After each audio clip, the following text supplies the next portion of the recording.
रोजाना अनुपमा सीरियल देखने के लिए आप हमारे चैनल को सब्सक्राइब कर दीजिए। सीरियल के स्टार्टिंग में हम लोगों ने ये देखा, यहाँ पे घर के सारे लोग फुगड़ी खेल रहे होते हैं।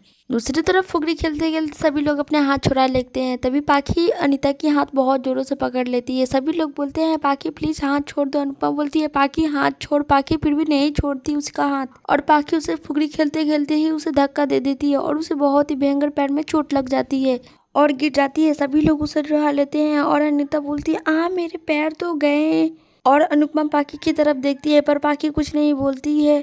सरिता तो अनीता को पानी देती है। तभी दीपा बोलती है डॉक्टर ने कहा 4-5 दिन और रेस्ट करना है, तब तक इसे हिलना भी नहीं है। अब हमारे फाइनेंस का क्या होगा? तभी लीला बोलती है फाइनेंस वाले तो डेट भी चेंज नहीं करेंगे, अब क्या होगा तुम लोगों का?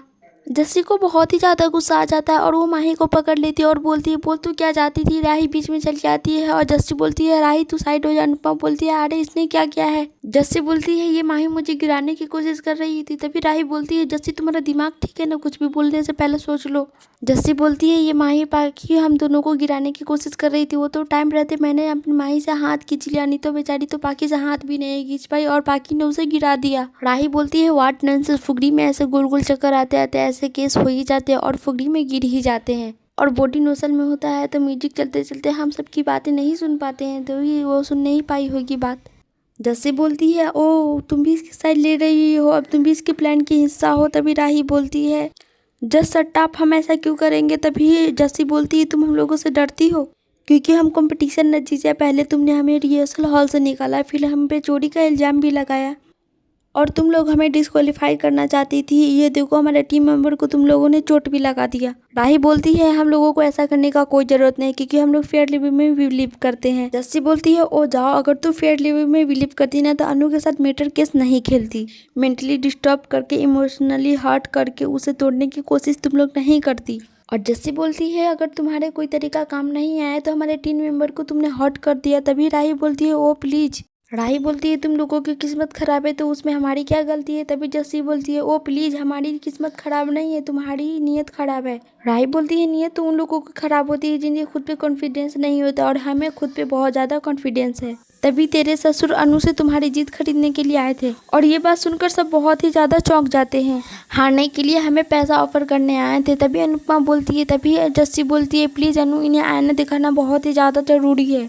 जस्सी बोलती है ओ सुन, तेरे प्यारे ससुर जी अहमदाबाद से मुंबई आए थे तुम्हारी जीत खरीदने के लिए, तुम्हारी जीत का सौदा करने। और सुन वो अनु ही नहीं, वो पूरे चौल वाले की ज़िंदगी बनाने की बात कर रहे थे। उनको लगता है उनके पास पैसा है तो वो सब कुछ खरीद सकते हैं, पर सपनों की कोई भी कीमत नहीं होती है।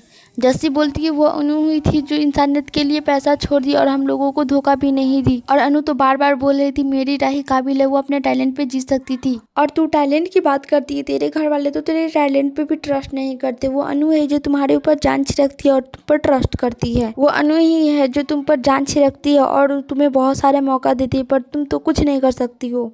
तभी भारती बोलती है जैसे जाने तो भी दे। तभी राही को याद आ जाता है कि पापा ने उसे झूठ बोलकर मुंबई गए थे और राही रोने लगती है और बोलती है मैं इतना ज़्यादा मेहनत करी और मेरे पापा मुझ पे भरोसा नहीं करते, ऐसा नहीं हो सकता है। राही बोलती है धोखा दिया, फिर से मुझे किसी ने धोखा दे दिया और वहाँ से चली जाती है। रीता ताई बोलती है जस्सी तुमने क्या किया? तभी जस्सी बोलती है सॉरी अनु सरिता ताई, हम लोगों ने ऐसा क्यों किया क्योंकि कल फाइनेंस और अनीता का ऐसा हालत हो गया। दूसरी तरफ राही अपने घर पे आती है और पराग कोठारी को बोलती है क्यों पापा आपने ऐसा क्यों किया? आपके मेरे टैलेंट पे थोड़ा सा भी यकीन नहीं है? पराग कोठारी बोलता है तुम्हारे टैलेंट पे तुमसे ज़्यादा सबसे ज़्यादा मुझे भरोसा है। फिर राही बोलती है फिर ऐसा आपने क्यों किया पापा? तभी पराग कोठारी बोलता है जब बेटी की बात आता है तो बाप कमज़ोर पड़ जाता है। उसे बेटी पे तो यकीन होती है पर किस्मत पे बिल्कुल भी यकीन नहीं होती है और वो सोचता है चाहे कुछ भी मुझे करना पड़े पर मेरे बेटे के हिस्से में हार नहीं आना चाहिए। पराग बोलता है शायद मैं गलत था, मुझे ऐसा नहीं करना चाहिए था क्योंकि मैं तो डर चुका था। पहले मैंने एक बेटी खो चुकी और दूसरी बेटी मैं नहीं खोना चाहता हूँ। राही बोलती है पापा आपको मुझ पर भरोसा था, मैं वही भरोसा की उंगली पकड़कर तो मैं चल रही थी, फिर आपने ऐसा क्यों किया? बेटी वक्त रहते अपने पापा की उंगली पकड़कर चलना सीख जाती है पर पापा वक्त रहते ही अपनी बेटी की उंगली छोड़ देते हैं ताकि वो खुद से चलना सीख सके। पापा मुझे आपको छोड़ देना चाहिए था, अगर मैं हार के गिर जाती तो मैं फिर से उठ जाती, पर अगर मैं सबकी नज़रों से गिर जाऊंगी तो मैं पापा कैसे उठूंगी? और मम्मी को पैसा ऑफर करना यानी मुझे सबकी नज़रों में आप गिरा देना। आपने भी मुझे धोखा दिया, हमेशा की तरह मुझे अपनों ने धोखा दिया, फिर से धोखा दिया। मोटी बा बोलती है पराग तुमने अनुपमा जी के सामने हमारा सर शर्मों से झुका दिया। ख्याति जी बोलती है आपने सोच भी कैसे लिया कि वो औरत पैसा लेकर हमारे सामने से साइड हो जाएगी और वो झुक जाएगी। और आपने पैसा दिए थे ना अपने बेटे के लिए, क्या उसने पैसा लिया? नहीं लिया ना, पैसा भी नहीं ली और बेटा भी हमसे दूर कर दी। मोटी बा बोलती है अनुपमा जी को हम लोगों को नजर से गिराने के लिए एक और मौका मिल गया। पराग तभी पराग बोलता है आई एम सॉरी राही, तुम्हारी खुशी के अलावा मुझे कुछ नहीं आगे सूझा, इसलिए मैंने ये गलती कर बैठा। पराग बोलता है ये नहीं कि तुम्हारे टैलेंट पे मुझे थोड़ा सा भी यकीन नहीं है। तभी राही मुंह मोड़ लेती है। तभी पराग बोलता है राही प्लीज मुझसे मुंह मत मोड़ो, मुझसे बात करो। पहले ही मैंने एक बेटी खो चुकी और दूसरी बेटी मैं नहीं खोना चाहती थी। प्लीज मुझ पर यकीन करो, मैं तुम्हारे सपनों को टूटना नहीं देना चाहता था, क्योंकि सपने टूटने का दर्द क्या होता है ये मैं अच्छी तरीके से जानता हूँ। पराग बोलता है प्लीज सॉरी, मुझे माफ कर दो राही। तभी मोटी बा बोलती है तू ससुर होकर राही से माफी क्यों मांग रहा है? पराग तू भूल गया तू पराग को ठाड़ी है, तुम डायमंड किंग पराग को ठाड़ी हो। तभी पराग बहुत ज्यादा गुस्सा हो जाता है और बोलता है पराग मैं इंसान भी हूँ माँ।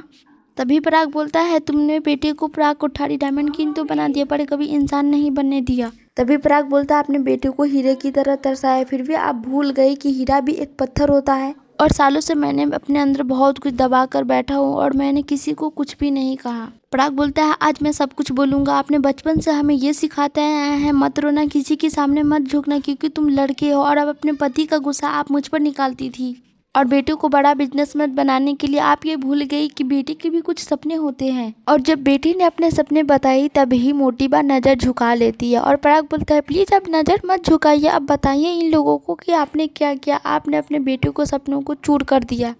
काम कर, बड़ा बिजनेसमैन बन, पैसा कमा, बस आप यही कहती थी बा। और मैं एक अच्छे बच्चे की तरह आप जो कहती थी मैं वही करता था। अपने सपनों को साइड में रखकर, अपने फीलिंग को दबाकर पराग कोठारी एक बड़ा डायमंड किंग आज बन गया। माँ बचपन कब गया, जवानी कब गई, ये सब मुझे ही नहीं मेरे छोटे भाई के साथ भी ऐसा हुआ है। पराग बोलता है हम दोनों की जिंदगी नॉर्मल नहीं थी बा, हम दोनों ने पापा और आपके झगड़ा देख देख कर बड़े हुए हैं। पराग प्रेम को बोलता है तुम्हारे दादाजी एक कलाकार थे, वो शहीद के दीवाने थे और बा के लिए ये कला सरस्वती की पूजा नहीं थी, ये सब एक नाटक थी।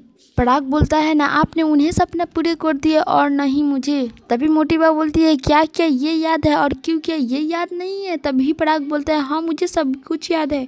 याद है बा मुझे आप आने वाले समय के लिए, हमारे भविष्य के लिए, पर मेरा आज आने वाला कल तो मेरा खो गया, मेरा बचपन छीन गया, मैं बचपन के बिना ही बड़ा हो गया बा। पराग बोलता है मर्द अपनी फीलिंग्स नहीं दिखाता है और अपने दर्द तो अपने छिपाना ही भूल गए, क्योंकि वो तो मर्द है ना। पहले से ये हमें सिखाया गया मर्द रोते नहीं, मर्द अपनी फीलिंग्स दबा लेते। आपने जो जो सिखाया गया वो और अनिल हम दोनों एक रास्ते पे चले बा। मैंने शादी के बाद भी अपने बच्चों को वक्त नहीं दे पाया क्योंकि मुझे बड़ा बिजनेसमैन बनना था ना। मेरी बीवी मुझसे 5 मिनट वक्त मांगती थी बात करने के लिए और मुझे तो कोठारी एम्पायर्स खड़ा करना था ना, क्योंकि मैं बड़ा बिजनेसमैन बनना चाहता था ना, क्योंकि आप ये चाहती थी।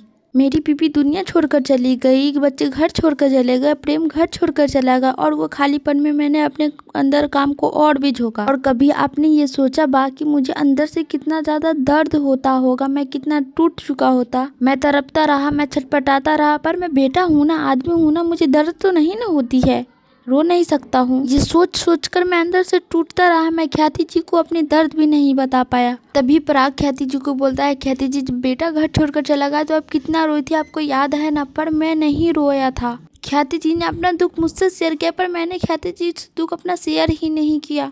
पराग जी प्रेम को बोलते हैं और तुम घर छोड़कर चले गए थे, पर मैं घर छोड़कर नहीं जा सकता था क्योंकि बिजनेसमैन, मैं घर परिवार सारा मैं ही संभाल रहा था ना। और जितना मुझे प्रेम हर्ट करता गया मैं उतना ही अपने आप को कठोर बनाता ही गया और जैसे तैसे मैं अपने आप को संभाल ही रहा था, क्योंकि आर्यन के दुख ने मुझे बिल्कुल ही तोड़ दिया। क्योंकि आर्यन मेरी आंख में सुबह शाम झलकता ही रहता है, ऐसा लगता है वो कहीं से और पापा का आकर मुझे गले लगा ले।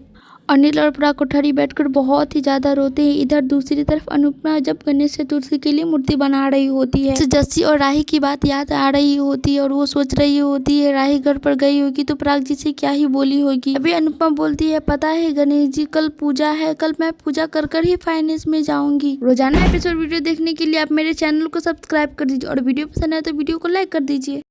दोस्तों अनुपमा सीरियल बहुत ज़्यादा धमाकेदार होने वाली है क्योंकि हम लोगों ने ये देखा राही को सारी सच्चाई पता चल जाता है क्योंकि जैसे उसे सारी सच्चाई बता देती है किस तरह पराग ने अनु को पैसा देना था उसको जीतने के लिए। और जब राही अपने घर जाती है और पापा को बोलती है पापा आपने माँ को पैसा क्यों दिया, मम्मी को पैसा नहीं देना चाहिए था ना, आपको मुझ पर थोड़ा सा भी ट्रस्ट नहीं था, मुझे पर कॉन्फिडेंस नहीं था कि मेरी बेटी जीत पाएगी। पराग बोलता है मुझे खुद से ज़्यादा तुम पर यकीन है क्योंकि तुम जीत पाओगी। तो फिर आपने ऐसा क्यों किया? मुझे मेरा दिल आपने तोड़ दिया, फिर से मुझे अपने ही ने मुझे फिर से धोखा दे दिया है पापा। उसके बाद राही को अपने पापा पे यकीन हो जाता है और वो पापा को अपने गले लगा लेती और बोलती है पापा आपने मेरे लिए इतना कुछ किया पर मैंने आपको थोड़ा सा भी नहीं समझा है। और राही बोलती है मुझे और भी जान लगाना और अपने पापा की विश्वास को कायम करना है। इधर से रीता ताई बोलती है कल अपना फाइनल है और कल ही बब्बा आ रहा है। जस्सी बोलती है ये तो फाइनल है कि अनीता कल डांस नहीं कर पाएगी। और ये बात सुनकर तो सब बहुत ही ज़्यादा टेंशन लेने लगे और सोचते हैं कल फाइनल है और अनीता डांस नहीं कर पाएगी। एक कंपटीशन में की टीम तो और भी ज़्यादा हार गई और पता नहीं हम लोग कैसे ही जीत पाएंगे। इधर सब बहुत ही ज़्यादा टेंशन ले इधर टीम डांस रानियाँ बहुत ही ज़्यादा टेंशन लेने लगती है और सोचती है हमारी अनीता तो डांस नहीं कर पाएगी, अब हम लोगों के साथ क्या ही होगा। तभी वहाँ पे अनु की दोस्त एक मिनी चली आती है, बोलती है पापा ने मुझे भेजा है। तभी सब लोगों को जान में जान आती है और सभी लोग डांस की तैयारी करने लगते हैं। इधर राही भी डांस की तैयारी कर रही होती है और इधर डांस रानियाँ भी डांस की तैयारी होती है। दोस्तों आप लोगों को क्या लगता है आगे का डांस रानियाँ जीत पाएंगी या राही की टीम?